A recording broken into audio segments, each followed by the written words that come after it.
You're watching the Oklahoma City Thunder Squad Show. I'm Tyler Jones. It's coming up on today's program. I'm going to tell you why the Thunder could be looking to the trade deadline market and what exactly they could be looking for. I'm Rylan Stiles. I'm going to tell you why it's a big deal that Ajay Mitchell gets selected for the Rising Stars contest. I'm Jeremy Lamb. I'm going to talk about Chet and him being more aggressive. This is Locked On's Thunder Squad Show, the twice-a-week show where Thunder talk gets real. No filters, no fluff, just raw takes, sharp opinions, and straight-up passion for the game, the way only Locked On Podcast Network knows how. Let's drop some dimes and squad up. The Thunder Squad Show starts now. What's good, everybody? Welcome in to another edition of the Oklahoma City Thunder Squad Show. Tyler Jones here with you. Happy to have you with us. Thanks for starting off your week here on this Tuesday edition of the show. As we get plenty to discuss, the trade deadline is coming up here sooner than later. We're going to talk about some potential targets here in just a moment that Oklahoma City could be potentially looking after. Also, Chet Holmgren, could he be a little more aggressive? What could that mean for Oklahoma City? Also, Ajay Mitchell gets selected to the NBA's Rising Stars team, finally getting some respect around the league. We'll discuss that. And also, what do the Thunder need to do differently? Another loss this past Sunday here. What do they need to do to kind of fix this team and put them on the direction where they need to go to cash in on their title hopes? We'll talk about all that and more coming up here on today's program. Guys, let's start with the trade deadline coming up here sooner than later. And this Oklahoma City Thunder team at the moment is down about 7 players due to injury. And we have seen that just when it started to look like this team was figuring it out again, that they looked like that they got out of the slump, then they've started to lose more. And with these injuries that have piled up, then you start to think about, okay, maybe they should consider looking at some depth pieces, or maybe it's, trying to find some more help when it comes to three-point shooting or rebounding, which has been an issue for them of those two fronts. Rylan, I'll start with you. When you look at the trade deadline of some players that could potentially be out there, obviously Oklahoma City doesn't have to make a move, but if they were to, who's some names in your eyes that we should keep an eye on that could be targets for Sam Presti here?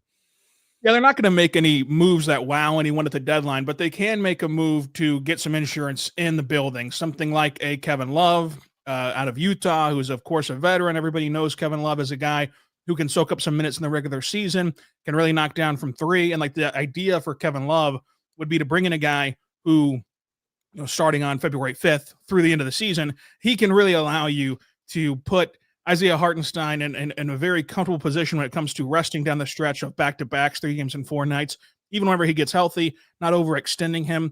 That way you can keep him fresh for the playoffs. Of course, none of these guys are really going to tip the scales when it comes to the postseason, but that's kind of what the Thunder are working with whenever they're only going to end up trading Ousmane Dieng. So, I think that Kevin Love's one. I think that Darren Sharp's one from Brooklyn. This is a more interesting target than Kevin Love to me, only because his contract does have a team option on the backside of this season. That would make him an expiring contract technically, because you can always just decline the option and move on. But he does have more of a upside as a player, as a younger player, obviously, than Kevin Love is. And this is a guy who can really rebound the basketball. He's a play finisher. He's a little bit of a connective playmaker. I like his defense as well, especially compared to their current reserve centers right now of Jay, Will, and Carlson, but especially Carlson. He's much better as an insurance big man down low in that regard. So, those are the 2 names that jump off the page to me for the Thunder for a trade target. I think that you also can look at Nick Richards. I don't know that the Suns would entertain a trade for Nick Richards, but they're also just not playing him. So you might as well try to jump in there and give away a couple seconds and Oos to try to get a guy like Nick Richards, who had a lot of success in Charlotte, as Jeremy will probably know from watching his Hornets. But Nick has been a really nice player. He's been overpassed though by the amount of guys that they like to play at that 5 position. You look at Mark Williams, who's having a great year. So they like to play him down there. And so he just has not been in that rotation a ton. But those 3 guys are like the biggest ones. I think that you can look around the league and try to find other ones like Robert Williams III from Portland, Again, Portland's making a playoff push. I don't know if they'd really move on from him, but I really look at any sort of insurance big man for this team. Jeremy, how about you? Whether it's somebody Rylan already mentioned or somebody else, who are some names that potentially catch your eye that you think could be somebody that Oklahoma City looks at to make a trade for here? Well, first of all, I wouldn't make a trade. They're still a great team. They're still, having a great season. It's just the NBA. You're going to lose some games. But if somebody put a gun in my head, I would try to find a playmaker. Maybe I don't know how the contracts and all that stuff will match up, but I would go for like a Malik Monk. He's a playmaker. He can shoot the three. They might have to give up something for him in terms of whether it's Wiggins and I don't know, Isaiah Joe, maybe some picks, whatever it is. But I would try to look at somebody like that. Maybe somebody else like CJ McCollum. I'm sure he's on an expiring contract. I know he's expensive, but he could really help with playmaking and shooting as well. I feel like OKC is the best when they have two or more playmakers on the floor at one time. So, like Rylan said, another big man could definitely help. But I think another playmaker could help as well. So that's what I would do. But my number one would definitely be Malik. I think he could help them tremendously. I like a lot of those ideas. Kevin Love brought up, Malik Monk. I got a couple names that I'll bring up for you guys as well. I want to start with Luke Kennard with Atlanta. I know that he isn't the defender that Oklahoma City typically, likes to have in that sense that, but I think you have enough good defenders with Case and Wallace and Lou Dort and others that you can make that work potentially with Luke Kennard with what he would bring you offensively and bring that three-point element that Oklahoma City is kind of missing right now. I think Luke Kennard could potentially be that fit. And then, if we're talking about bigs out there, maybe Marvin Bagley. Can I interest you in Marvin Bagley coming in? He's not as old as a Kevin Love potentially. Doesn't have nearly as much mileage in the tank and could add depth as far as that goes. To me, those are kind of what I'm looking at, two areas of rebounding and with three-point shooting where I want to kind of take things, the Luke Kennard route, the Marvin Bagley route. Those are the kind of names that kind of catch my eyes, potentially those to look at there. Rylan, so now you've heard what Jeremy and myself have had of some names out there. What do you think of the names that we've brought up here? Yeah, I think that Malik Monk would be like a really good addition to this team, but to Jeremy's point, you would have to move on from Wiggins and Joe to make that contract work because Ous's 6.6 does not get it done. The Thunder would not be able to absorb Malik's contract. Luke Kennard, though, would be able to get done, even though Luke Kennard makes a lot more money than Ous. He makes $11 million compared to Ous's 6.6. Luke Kennard would be eligible to be put into the Thunder's mid-level non-taxpayer MLE, which would be an exception to absorb him into that salary. And the Hawks also have a 6.7 trade exception, which would absorb all of Ousmane Dieng's contract. So both teams would be able to make that move given their current exceptions, which helps you financially. I don't know what the Hawks' appetite would be for moving on from Luke Kennard as a team trying to make some sort of a push in the Eastern Conference and only getting back Ous and some picks would kind of be the ideal route there for OKC. But if you were going to go ahead and trade something bigger than Ous, I think that Malik Monk would be the option. And that would then put you at trading, Isaiah Joe, and you can try to put him into the Kings MLE, although that would be someone who the Thunder would really want back. So then you can either do Joe or you could do Aaron Wiggins into the Kings MLE, and you would have to add in Ous as well, which then would be, Ous would just be kind of a salary filler, not like a part of the trade to swing the Kings. But, the Thunder would have to give up Aaron Wiggins in that deal to get him. So one of those two guys has to leave OKC to get Monk. Only Ous would have to leave OKC to get Kennard, but you'd probably have to give up multiple second-round picks, probably 3 of them, which wouldn't be a problem considering the amount that the Thunder have. They have multiple second-round picks from now until 2032. So they have plenty of them to give up, and this is why you stock up on second-round picks. Jeremy knows, at the deadline, whenever you see these guys moved, oftentimes they're not moved for first rounders. They're moved for a conglomerate of second round picks. That's kind of the currency at the trade deadline. And the Thunder have all of those chips available to them to really go and get somebody. I think that Marvin Bagley could be a guy that is interesting. I think that, he would fall in line with, Richards, Bagley. These are kind of all one guy, so to say. They're all the same caliber to me, and they'd all be someone who you would look at as a rest of the season option, because the Thunder really need roster spots come the offseason. So whoever they trade for would have to be someone who you can move on from after this season. And so you look at the Thunder trade options through that lens as well, of just understanding that they're going to have mechanisms like we talked about with Darren Sharp. While he is under contract next year, it is a team option. Luke Kennard, though, is a fully expiring deal. Malik Monk, you're going to be able to get off of next year, and so are Bagley. So you look at it and you think that this team could be able to get it done. The only problem with Monk would be you'd have to reroute him next year via a trade, which would likely mean that you trade for him now, giving up Wiggins, and then you likely have to attach something to him to move him this offseason to clear up that roster spot if he was one of the ones that needed to go. So you would look at it in those kind of tones as well.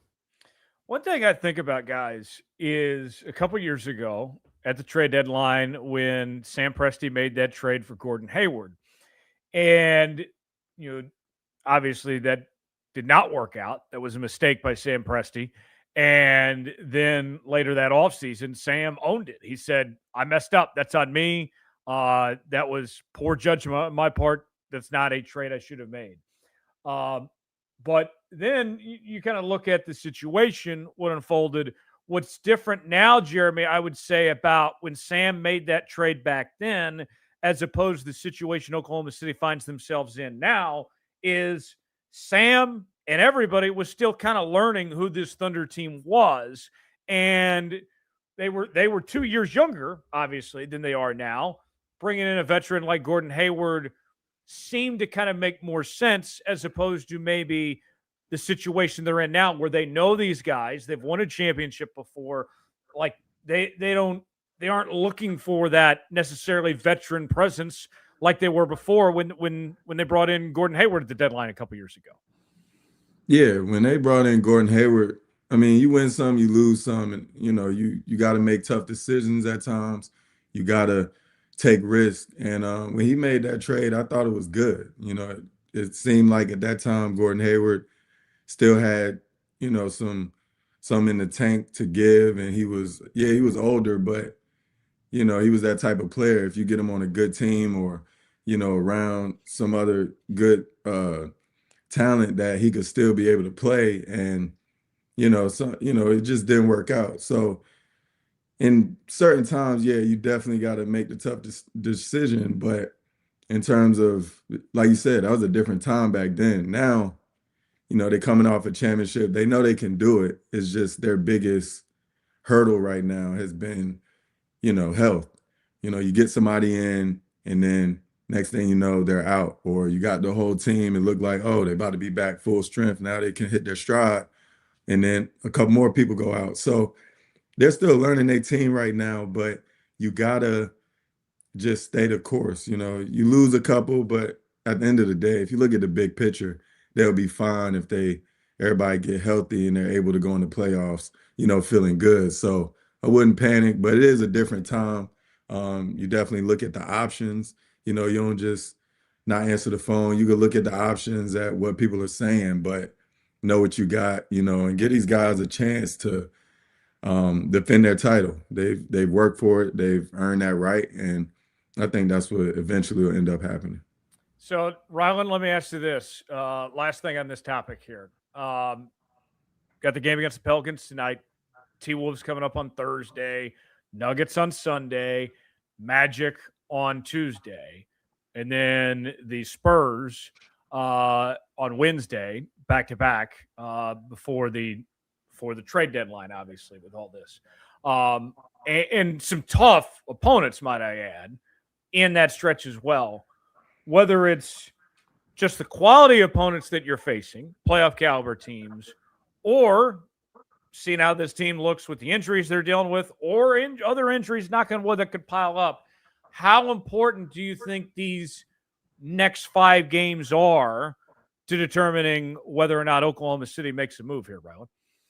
Not at all. I don't think that they matter at all for the Thunder's impact for making a decision at the deadline. This is not how Sam Presti will operate, like evaluating these next few games. The injuries are what they are. There's 0 trade out there that will help this team navigate through these injuries. Like, no one's going to replace J-Dub or iHeart or Ajay Mitchell or any of these, Alex Caruso or anyone that's currently out.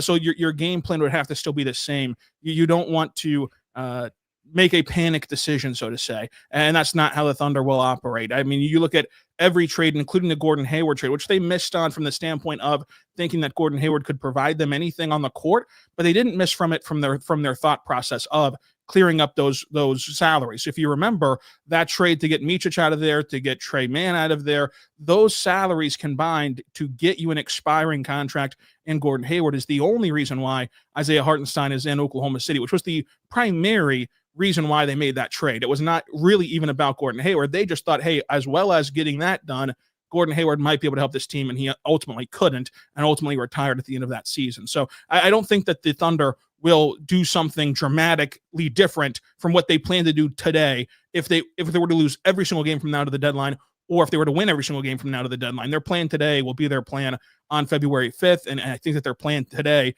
is just going to be to swap out Oos for some sort of insurance plan and also an expiring contract. More to come on the Thunder Squad show. We'll talk Chet Holmgren. Does he need to be a bit more aggressive? We'll discuss that and more coming up on the other side. Stay with us.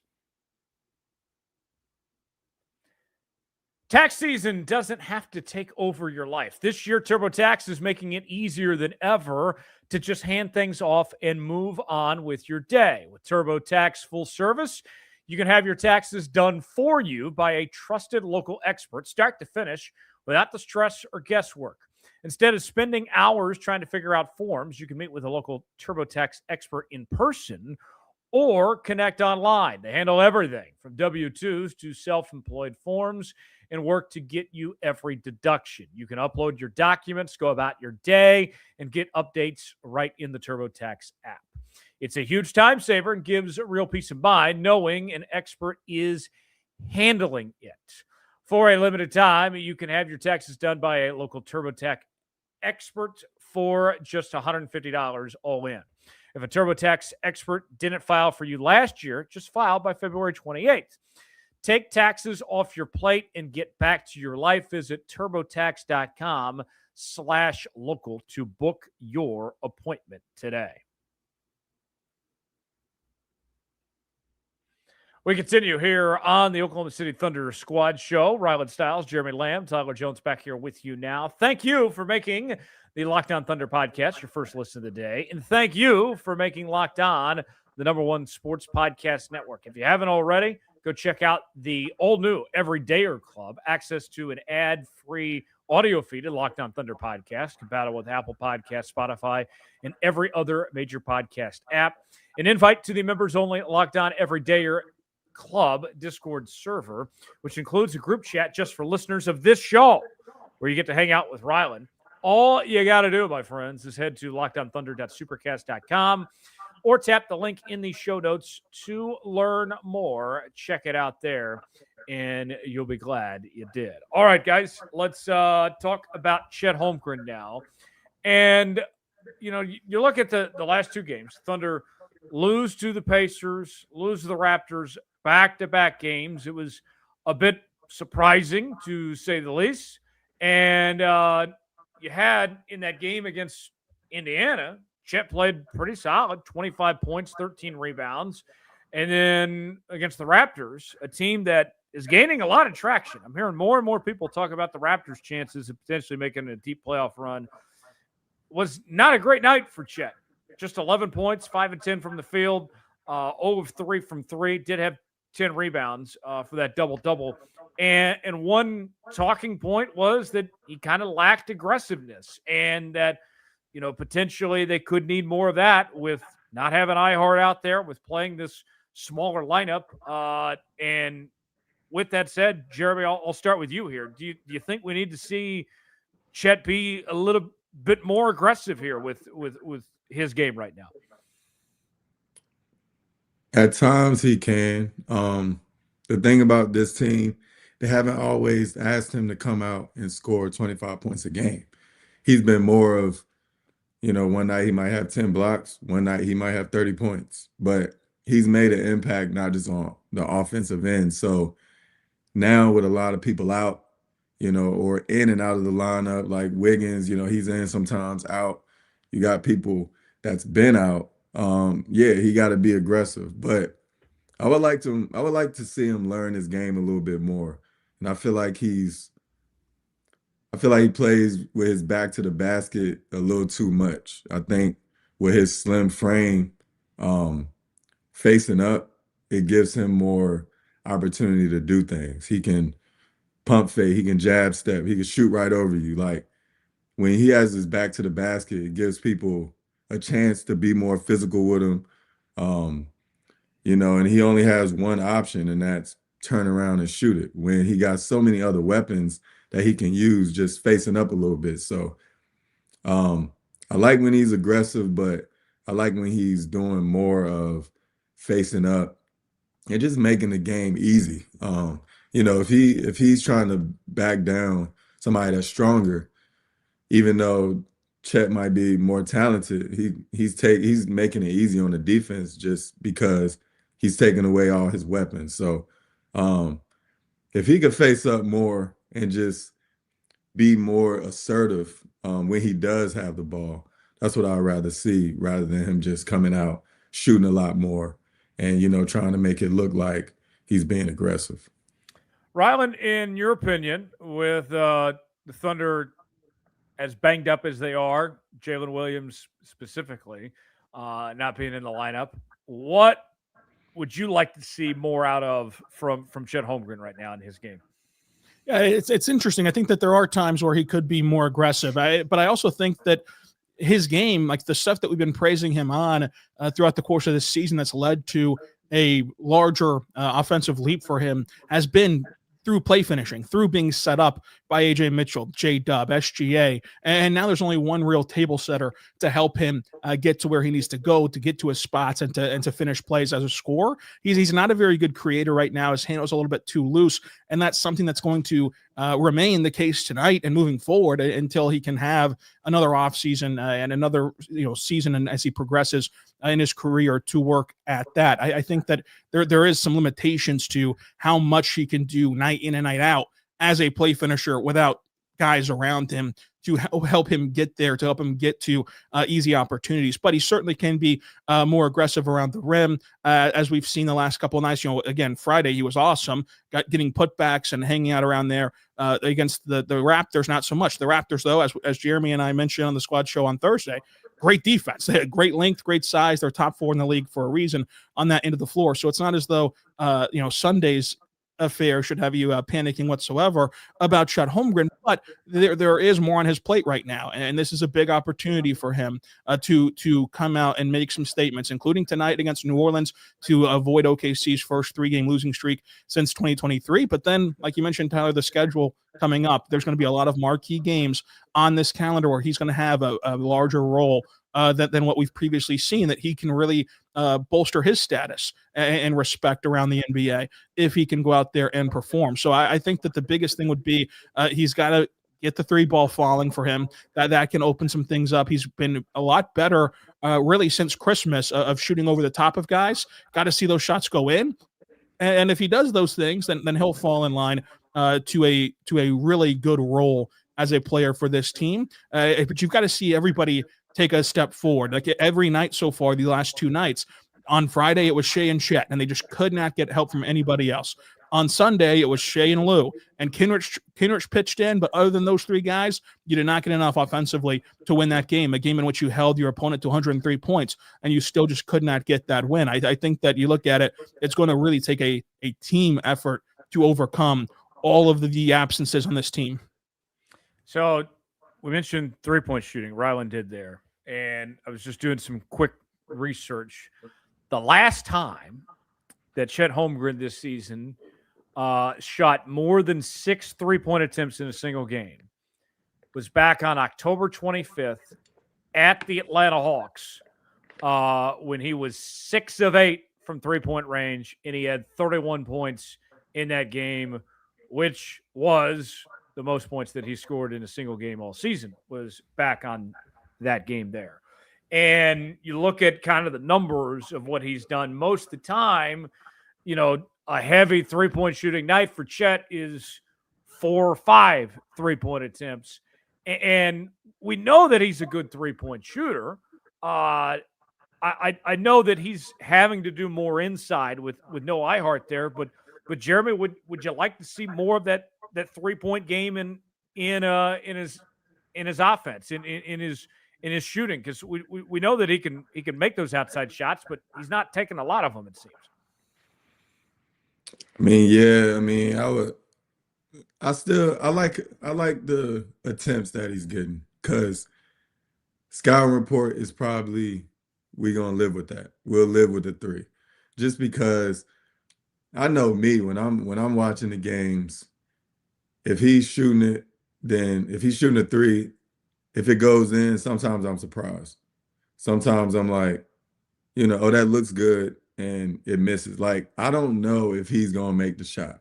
Whereas there's some people, they shoot and it's like, oh, I think that's going in. Like the big man, Jay Williams, when he shoot it, I think it's going in. He shoots the ball the same way every time. He shoots the right shot, so he never forces anything. So I like Chet shooting the 3, keeping the defense honest, but I like him shooting 4 a game, because he can be dominant on the inside if he continues to get stronger and continue to work on his game and, strengthen his weaknesses and continue to work on his strengths. But I also would like to see him don't complain to the ref as much, because that's one thing refs hate. If you complain, they'll give you less calls. So I think that, and just, continuing to work on his strengths, I think he'll be fine. How many texts did you get in your career, Jeremy? I got 2. Okay. And that was only because everybody said I didn't care. I never show emotion.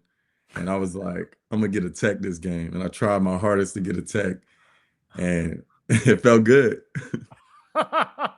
So, Chet, maybe get your inner Jeremy in, and let's avoid nagging on the officials a little bit here. And some of those guys, it feels like they kind of take it personal too. Like Scott Foster seems like somebody that wears his emotions on his sleeve, and you get into it too much, that's not going to go over well, and they remember those things. So yeah, I think you might be on something there. Go ahead. To say that too, I don't like to defend refs, but players do be out there saying a lot of stuff.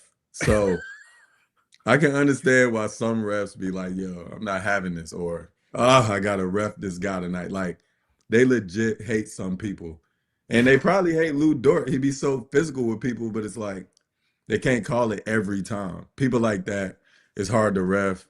And then when they complain, and it's like, man, just relax. So refs take it personal too, just like players.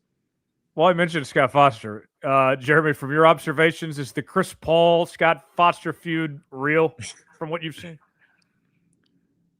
In my experience, I've seen every ref hates Chris Paul. Chris Paul talked to them like they're his kid, like they're his child. So I don't know about if it's real or not, but I bet every ref has had a story about how much they hate Chris Paul. Rylan, one thing I will say, with Chet, is when I see his game, I know the ability to take over a game is there. But when you got SGA leading the charge and all these other players, we don't tend to see that often. But to me, I feel like that's at least a silver lining in all this, that if there's a day he's feeling it or whatever it may be, if they need him to be that guy on any given night, he can step up and he still has the capabilities within him. Yeah, he certainly has the ability to take over a game or to get hot, and I think that you can see that at times, especially in games in which they go to him early, and that's been the case for a lot of bigs in NBA history. He gets an early touch, gets an early bucket, then he starts to feel himself a little bit, and it kind of spirals for the rest of his game. And so I think that can be an area that the Thunder try to jumpstart him, especially whenever you know that you're going to need to change the rotations tonight. Shea's rotation has been dramatically different over this stretch with these injuries. He's been not playing the full first quarter and sitting to then be able to start the second quarter and come back in quickly in the fourth quarter as opposed to his normal rhythm and rotation. So even when Shea's on the court to start the game, you want to see Chet get started a little bit with Shea, because he's really the only table setter who can spoon feed him buckets. And so he gets that rhythm. Then it makes life easier for him once Shea's onto the bench. So he's a guy that can be very up and down when it comes to his overall output. He has a baseline that's pretty good, obviously, but the highs can get higher if his teammates can find him. And so tonight you really want to see Shea get that going early for Chet and for this team. More to come here on the Oklahoma City Thunder Squad Show. We'll talk about Ajay Mitchell getting a big honor from the NBA. We'll tell you what that is on the other side. Stay with us. There's nothing like being in an NBA arena. The crowd, the energy, the moment. Getting tickets, though, that part hasn't always been so simple. That's why Game Time has become the go-to app for scoring tickets fast. Without the hassle, it puts the advantage back where it belongs with the fans. Pull up the Game Time app and pick an upcoming game, and it has tickets that you can lock in within minutes, folks. If you love seeing all the all-in prices up front, it's right there. No surprise fees to check out. And on top of that, you get the seat view where you can see what it looks like before buying, making the decision easier for you. Great last-minute options, too, with NBA tickets showing up at solid prices. Everything feels quick, intuitive, and stress-free from start to finish. Take the guesswork out of buying NBA tickets with Game Time. Download the Game Time app, create an account, and use code LOCKEDON for $20 off your first purchase. That's code LOCKEDON for $20 off. Download the Game Time app today, and remember, it's gametime.co, not .com.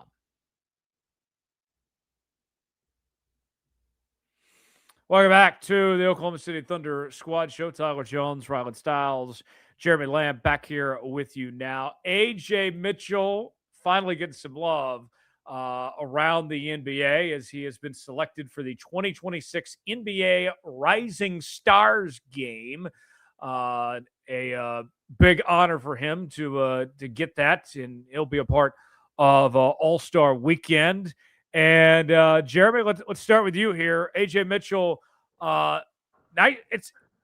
we've given him love since day one of this season, but nice to see that others are catching on the impact of what he's brought to this team. Yeah, for sure. Everybody see the work he's put in, and you can just see it on the court. He's always in control. He's never wavered, no matter what point of the game it's in. He's played consistent. He's been available, even though he's out right now. He's been available. Like I said, he's been extremely consistent, and to have such a young player be missed from a championship team. Like a championship team, most of the time the young players will come in, and that's where you got to develop, and then you'll get your chance. Whereas him, he's made his mark, and some of it is to injuries, and he's been able to get some opportunities. But for him to be able to come in, and put his imprint on the season, on the team, it's incredible. And when I was young, I was trying to make my way. I was playing well. They was calling me like, look, we about to make you some shoes for the rookie sophomore game. Like, I'm like, yeah, I'm gonna do it. I'm good. And it didn't happen.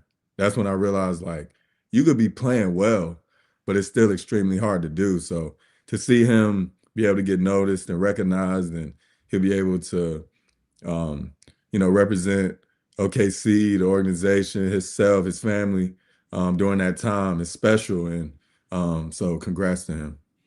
I got some numbers for you guys. This marks the 7th consecutive season a Thunder player has been selected to the Rising Stars game. 10th selection for Oklahoma City over the last 6 seasons, tied for the most in the NBA. And on top of that, too, Ajay Mitchell is the only player on this Thunder roster that when he's out, the Thunder have a losing record. So although SGA may be the MVP of the league, maybe the MVP of this team is Ajay Mitchell potentially there. But Rylan, Ajay Mitchell keeping a good thing going of what Sam Presti's done of continuing to bring in young talent the way they've shined year in and year out, keeping this going here. Yeah, he's the next in line of these rising stars that the Thunder have been able to select, and also the second-round success stories. Drafted 38th overall, and Sam Presti really targeted him. It's why you saw Sam Presti make a web of trades to move up from the bottom of the second round, making 3 different moves that wound into one to go get Ajay Mitchell on day 2 of that 2024 NBA draft. And he's the only second-year player who's averaging 14 points, 3 assists, 3 boards, and a steal for this NBA, really. So he's been the best second-year guy so far. The rookies are all comprised of lottery picks on the Rookies Rising Stars team, but Ajay Mitchell, a second rounder who makes it for the sophomores, and so he would have had a really strong case to make it last year as a rookie, as a second round pick, until he got hurt with that turf toe injury in early January last year, and this year he does get that honor. So it's good to see for Ajay Mitchell. He's been so valuable to this team, and he's been exactly what the team has needed. Like this summer, you look back at what happened in the playoffs, and the thing that really choked them up in the playoffs at times, that caused the Nuggets series to go 7 and the Indiana series to go 7, and for those series to get dicey, was the fact that they lacked a secondary creator. They lacked someone off the bench who could be a playmaker for himself and create his own shot and also create for others. And Ajay Mitchell has taken that mantle this season, and he's been someone who's injected a whole new look to this Thunder team, and his value cannot be overstated because it is just so important for what everyone does on this roster. We just talked about Chet Holmgren, who was the second overall pick in his draft and is obviously a part of this core big 3 in Oklahoma City. His life is made easier and better and more effective with a guy like Ajay Mitchell in the lineup. So he impacts everybody. His minutes with Shea have been unbelievable. They've been stuff that you could never even dream of to be possible from the advanced analytics that those two guys can put out, obviously on a small sample size, but still those guys have been awesome. Yeah, Mitchell averaging 14.1 points per game, as you mentioned there, Rylan. He's played some really, really good basketball. The format, by the way, of what they're doing with this, we know the All-Star game is going to be a mini tournament before, with this USA versus the world thing. But you're going to have players drafted onto 3 teams, and then a 4th team is going to be comprised of NBA G League players as well. I miss it, Jeremy. I don't know how long it's been now when they did this of just straight up. The rookies are playing the sophomores, and let's see them go head to head on Friday night and see if the rookies can find a way to upset the sophomores and do that thing. Instead, we're doing this mini tournament, but hopefully we get to see plenty of Ajay Mitchell. But that's what I'd like to see is let's just see him go straight up here. I don't need this mini tournament or whatever this is going on for this affair involving the G League players and all that. That's a bit much, I think. Yeah, that's a bit much. Like, I get what they're trying to do. They're trying to add excitement and give a new look, but the only thing they need to really focus on adding excitement to is the dunk contest and the actual All-Star game. And that's what they're trying to do, add a little twist and all that. But as far as the rookie-sophomore game, yeah, just let the rookies go against the sophomores because that's always exciting. They're young. They're not out there thinking like, oh, I've been in the league 15, 16 years. Like, nah, they out there. They play hard. They all want to prove that they're going to be something in the league. So I think that game is good, and that'll be whatever wrinkle they put in it, I'm sure it'll be fine. But I think they're good there. They got to focus on other areas. Rylan, this we mentioned what the Thunder have done of sending a lot of guys to this Rising Stars game over the years, and Ajay Mitchell being the latest one. After him, looking forward to next year and beyond that, there's going to be even more Thunder guys that are going to be a part of this, I would imagine here. Yeah, I mean, there certainly can be. And you look at it, and, Topic and Sorber right now. Sorber will be classified as a rookie next year. He's officially out for the season.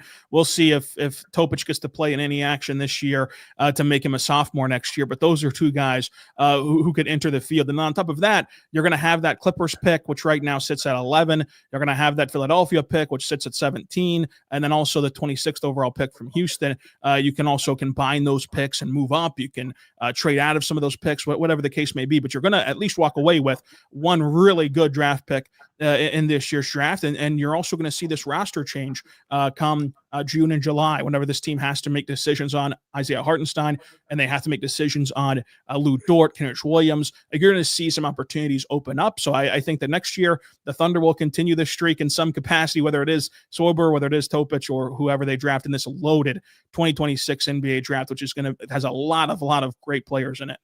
Yeah, it does. And not to get too off track, but since you brought it up, Rylan, I know we'll have plenty of time in the coming months to talk draft stuff. But the Thunder with those picks, and we saw what happened with the Mavs last year. They weren't supposed to come anywhere close to that number one pick. And the way the ball bounced in the lottery, they end up with Cooper Flagg here. I mean, we're talking some incredible talents in this upcoming draft with my guy Darren Peterson, with AJ, with Boozer and company. I mean, if the Thunder can get somewhat lucky, or if they want to trade up, I mean, there's an opportunity for the rich to get richer here for Oklahoma City to really benefit with some upcoming talent in this draft come June. Yeah, this draft is just they have 3 number 1 picks in this draft alone, which obviously means that they push back some guys who are really talented that will fall to that range that Oklahoma City will select, and whether they do get lottery luck or whether they just get where the Clippers end up being in the standings. But I think that you look at it, it's like even a guy like Caleb Wilson, a 6'10" forward from North Carolina who's averaging 23 points and 11 rebounds with 3 assists as a connective playmaker with over 1.6 blocks and 1.8 steals as well defensively. Like, he would be the perfect fit for this team as finally getting them a big traditional power forward that can really get damage done in the NBA. Like, he'd be a guy that is even beyond the top 3 who we all know are stellar. He'd be someone who you'd really want to circle for OKC, even a Yaxel Linderberg who would come in as a 24-year-old rookie, but he's someone that can average 18 and 9 with 4 assists as well, and he gets 2 steals a night and 2 blocks a night. Like, he's a really traditional power forward as well to help this team. Jaden Quaintance could be someone who you look at as a more under the radar raw prospect that the Thunder like to go to. He has just uber athleticism. He's a sophomore, but he's still only 19 years old because of his early enroll status, which left him ineligible to go to the draft last year because he was too young to enter the draft last year. So Jaden Quaintance would be another guy that you could have around the Thunder's range, even without lottery luck. So whether they get lucky or they don't, there is a ton of talent out there for this team that can really be functional within this Thunder system. If you're not using Tankathon yet, you should be, folks, because it's going to be a very fun draft ahead for Oklahoma City there. All right, last thing. Let's go back to Ajay Mitchell before we kind of wrap up this segment, guys. With Ajay Mitchell, Jeremy, a couple more months still before playoff time at all. What more would you like to see added to his arsenal, to his game? What areas would you like to see him work on or improve a bit? Obviously, he's already a fantastic player well on his way, but what are some specifics that you'd like to see? Probably just his decision making to increase or keep on increasing. I feel like it's been getting better as the season has gone along. I mean, he at first he was going 100 miles an hour, just always trying to get to the rim, always getting his floater. Now I feel like it's slowing down a little bit. I think the change of speed is huge. When you're unpredictable and you're going fast, slowing down, hesitations, and he has all that in his game. It's just him learning when to use it, when, especially in the second unit, when to be aggressive, when to get people involved. The point guard is a tough position. You're still looking around, seeing who hasn't touched the ball, who might be getting frustrated, who needs some shots, what your team need at the moment. So, I couldn't think like that. All I would do is just shoot. So, I applaud those point guards for doing all that thinking during the game on top of the wear and tear. So, but that's what I want to see. More to come on the Oklahoma City Thunder Squad Show. Our final segment. What do the Thunder need to do to fix themselves? They've had a lot of injuries stack up. They've lost 3 out of their last 5. What do they need to do differently? We'll discuss that as we wrap up here on this Tuesday edition of the Oklahoma City Thunder Squad Show.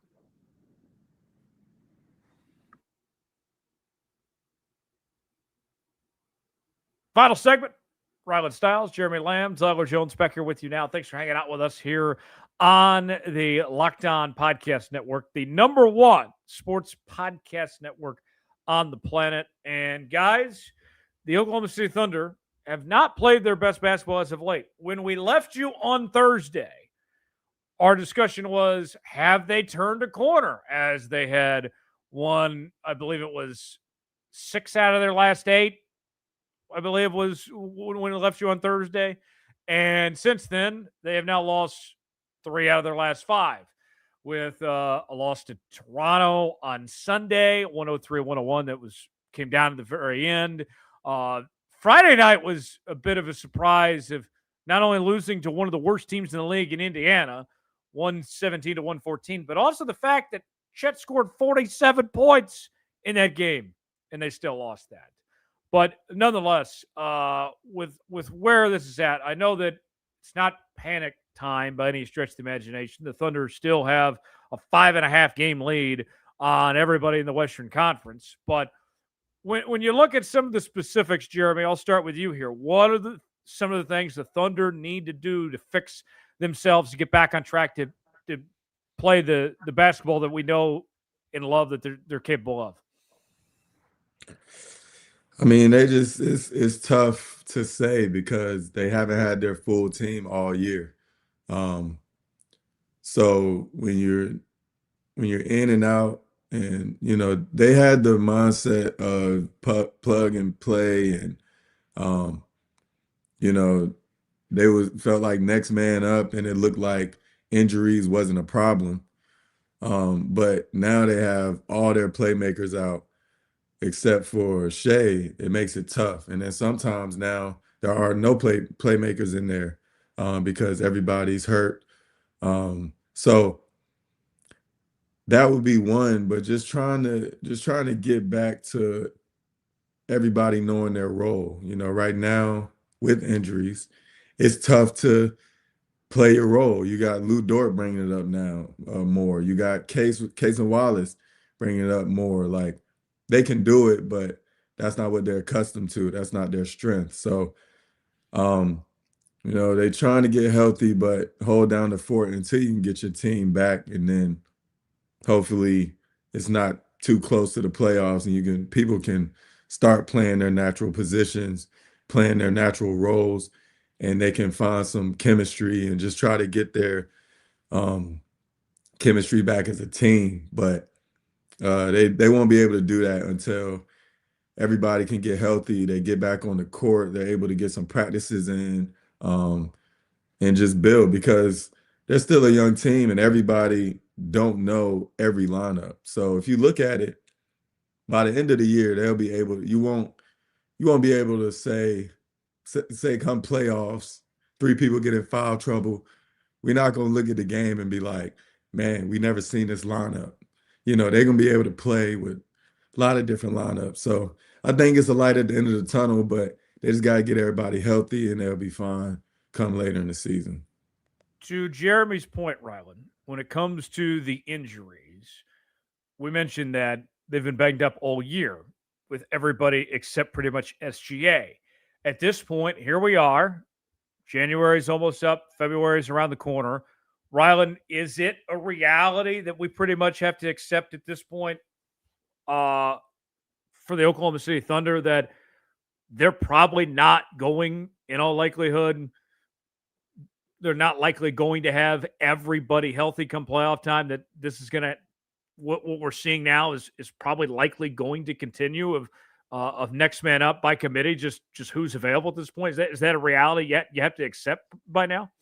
No, not yet. I think that a lot of these injuries, they're none of them are season-altering injuries as of right now. And obviously, things can change. Hamstrings can be tricky, so you have to take all of that for what it's worth. But a lot of these injuries are also like soreness and not wanting to push someone after a shortened off season into a grueling season where you've played a really condensed stretch here. We have not had consecutive days off since December 26th and 27th. You finally get 2 straight days off at the end of this week on the 30th and 31st. But that's a lot of basketball, playing every other night, 3 games in 4 nights. And a lot of these injuries, you just do not want to overexert them, because at the end of the day, you do have that cushion for the 1 seed. But the most important thing will be getting to the postseason healthy. And so they're going to be able to do that, I think, as long as nothing changes in a dramatic way. Obviously, it could just be a season where you run into a lot of bad luck, but that bad luck has not hit them yet. A lot of these injuries, if it was Game 7 tomorrow, I think that the injury report look a little bit different. Let's just say that. So I don't think that you're anywhere close to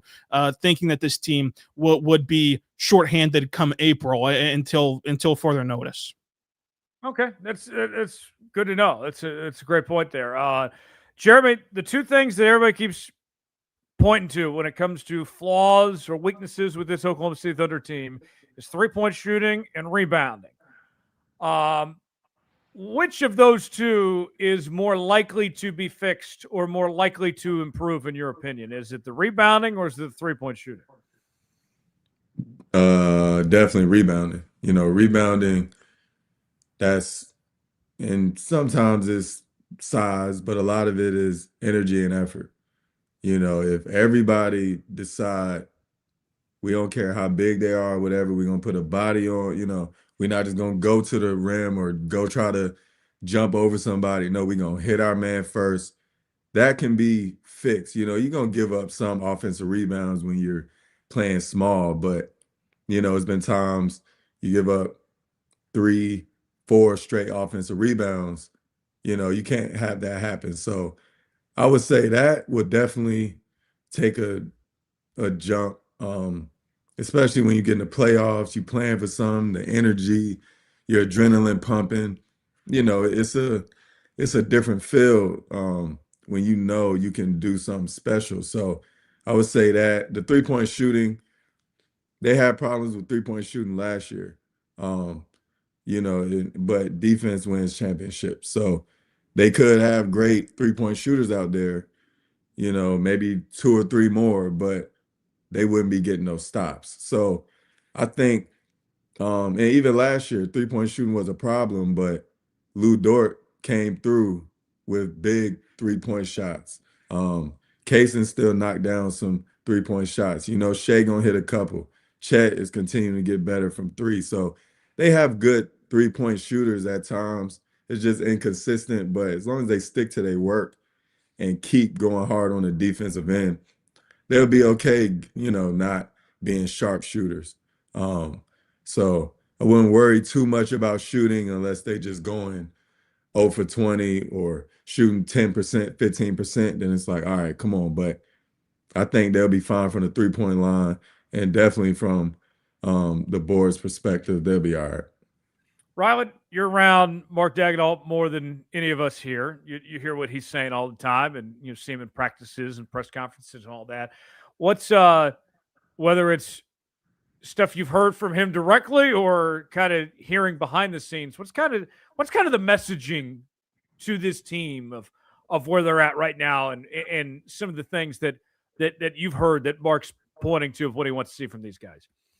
I think that he wants to see them just go out there and play. And that sounds simple, but you can't have a victim mindset has been like a big thing about Mark. We try to pull stuff out of him by asking him about the condensed schedule and the injuries. And he made a point of practice yesterday of just like, nobody gets their schedule in August and says, oh, great, we're only playing 60 games. There's no back-to-backs. We're only playing 60 games. This is a cakewalk schedule.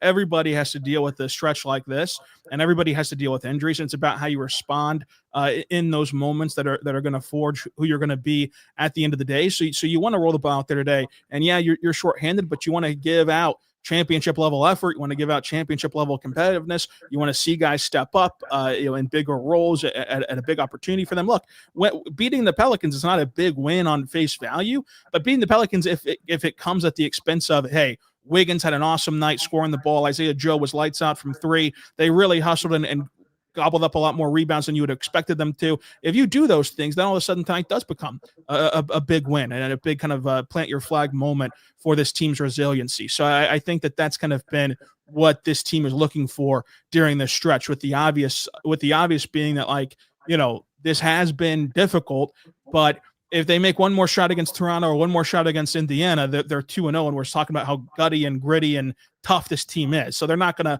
overreact, and that goes back to the trade deadline stuff. Like, they understand that too, that for as bad as it's been and for as much as you can complain about, a couple shots go in. Going back to that Miami game that they lost, that was a bad game from OKC. Alex Caruso had a shot at the three-point line that was a layup line three that hit every part of the rim and didn't fall. If that shot falls, we feel a lot differently about this stretch and a lot differently about that game whenever it's all said and done. And that's the reality that you live in the NBA. So they're looking for just the same level of competitiveness, which I think that they brought Sunday. I don't think that they brought it Friday. Right? Getting down 17 points to that Pacers team really did them in. The fact that you could play that game Sunday within single digits the entire time, including the second quarter, which for 12 minutes was within 5 points for either side, that is what it's going to take for them. They cannot let these games balloon to either direction. Whereas, like, they're just saying that their margin for error is a lot smaller right now. We talked about the stretch that they had after that Christmas Day game where they didn't even play in the first half against Philadelphia, didn't even play in the first half against Atlanta, and went 2-0 because they had their full complement of their rotation, and those guys are just so good and so much better than who they were playing that they could make up for it in the second half.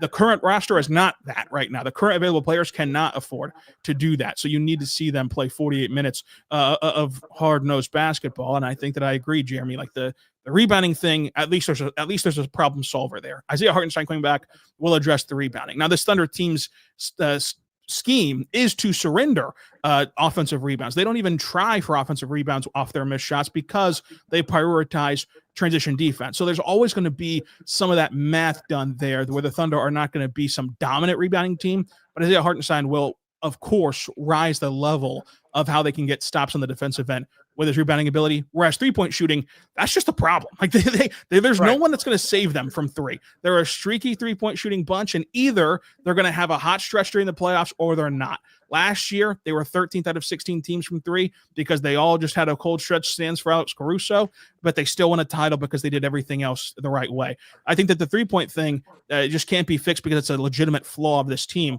and every team has flaws. The rebounding thing, some of it is by design, and then, of course, they have the reserve coming in Isaiah Hartenstein. I think the Warriors kind of... Real quick, sorry. Ahead, yeah. To add to your point, Rylan, about and to your question, Tyler, about what Mark want to see, I talked to him last year, and I asked him his coaching style, and he was just saying when you have good players that play the right way, you should win games. And thinking about that, that's how they play. He doesn't care who's in or out. He wants them to play the right way because that, he knows the strength of the team. He knows what they do well, what they don't. He's focused on if they're playing the right way because he knows how to win and what translates to winning. So, yeah, I agree with everything y'all said. Yeah, well, and on the three-point shooting thing, I think that those Warriors teams of several years ago kind of changed everybody's mindset on what we think of three-point shooting and then the game of the NBA. This Thunder team is not those Warriors teams. That's not their identity is three-point shooting. This is a defensive-minded team. And I think we have to take that into account, what their strengths are and what their weaknesses are. And three-point shooting is just not their identity. And that's okay, in all honesty. Thanks for tuning in to the Locked On Thunder podcast. Make sure to subscribe and follow the Locked On Thunder podcast so you can get all the latest episodes. If you never miss an episode, the Everydayer Club is built for you. Get the Locked On Thunder podcast ad-free, plus members-only Discord access and more. All you have to do is head over to lockedonthunder.supercast.com to join the club. For those of you on video, we send you the first ever 24/7 national NBA YouTube channel. On audio, make sure to make your second listen NBA Game Night on Locked On NBA. We got to run, but Rylan, real quick, you'll have post-game coverage tonight, and then we're back here again on Thursday. That's right. Post game after the Pelicans game, we'll recap that one. We'll also have a trade deadline preview for you on Thursday, and then we'll have our squad show Thursday afternoon as well. And then going to recap that Timberwolves game on Friday. So plenty more coming here on Locked On Thunder.